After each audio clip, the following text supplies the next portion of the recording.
Hi, it's Babette from Digital Noir here. I'm just going to go over how to use forms, in this case gravity forms, and how to view the data that your clients or customers have sent through to you, and basically just how to go through the settings and use them. So as you can see on the left, there's the Forms tab there. What you're going to want to be able to see when you're looking at your forms is obviously going to be the submissions by your customers. So there's a number of ways to view your entries. The first way is to hover above the name of the form. In this case, I've just written up a little test, and then you click on Entry or Entries. You can also click on entries from within the form itself, just here. Or you can click on entries on the left-hand side, just under forms. As we're already in there, you can see the information that we've got in there at the moment. So, date, name, number, email. These are just the fields of the, these are just the fields that were in the form that I created. So, we click on the first entry. You'll be able to see all the information there, and it's the same as the information that appeared on the preview. So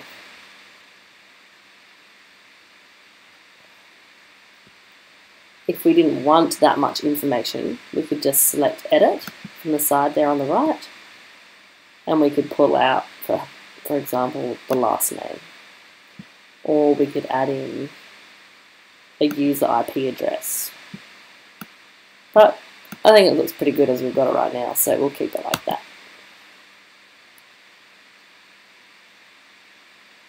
If we were to have made any changes, it would have updated it in that refresh just now.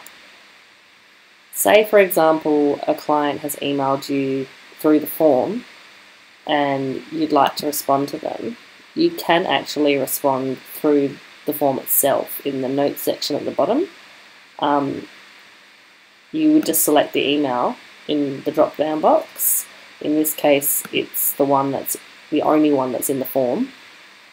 If there were multiple emails in the form, there would be more than one. So you can just write what the subject title would be.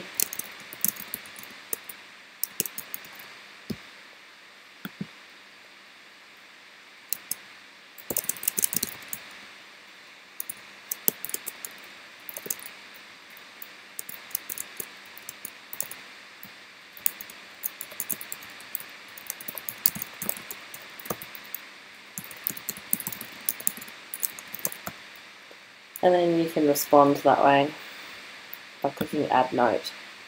It's just an easy way to interact with your clients without having to use a third-party tool. Another thing you might want to do while you're under your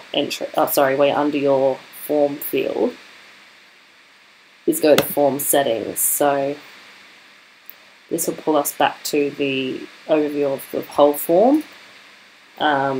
It will show you what we've got as a description and the name. If you do want to change the description of what the form is going to be, of what you'd like them to do in the form, you can do that, but normally it's something along those lines anyhow. I don't think you'll need to really go on with that, but you may want to change the confirmation text message. So at the end, you could say, "Thanks for contacting us, we'll get in touch with you shortly." Or you could say, "A confirmation email has been sent to your email address." So something like that. We've also got notifications.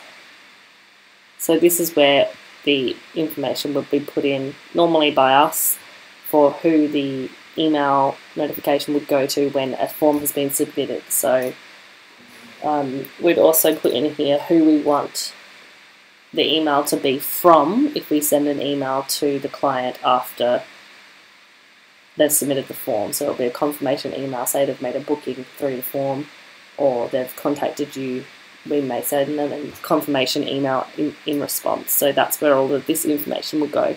There probably won't be many times when you actually need to edit this. But just in case you do find that you would like to have additional information or something like that, you can actually jump in and change it yourself. Just down the bottom here, you actually see the subject and the message of the notification that you will receive. So you might say, yeah, I want it to have the form title in there, and I also want the first and last name of the person who submitted the form.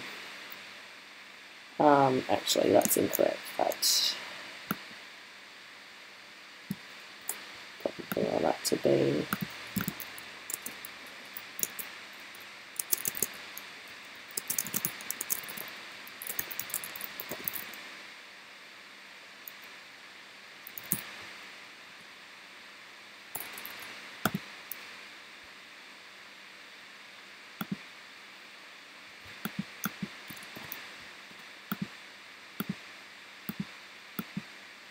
and then that way you would get an email entitled form submission for form title and then by John Doe.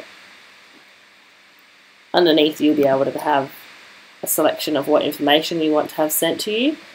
This is best off just being left as all fields, because then you get all the information and you can click in and see all the information that you would get from coming and viewing the entries, which is pretty straightforward.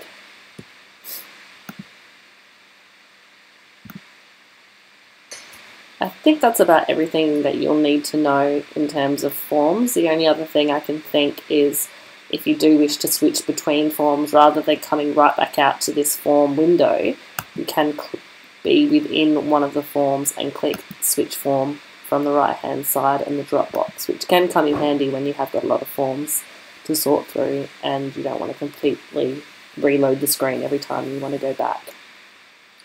Aside from that, that's a pretty basic overview of how to use the forms, or how to view the entries for the forms and collect your data. So if you would like any more information on that, feel free to get in contact with us at Digital Noir.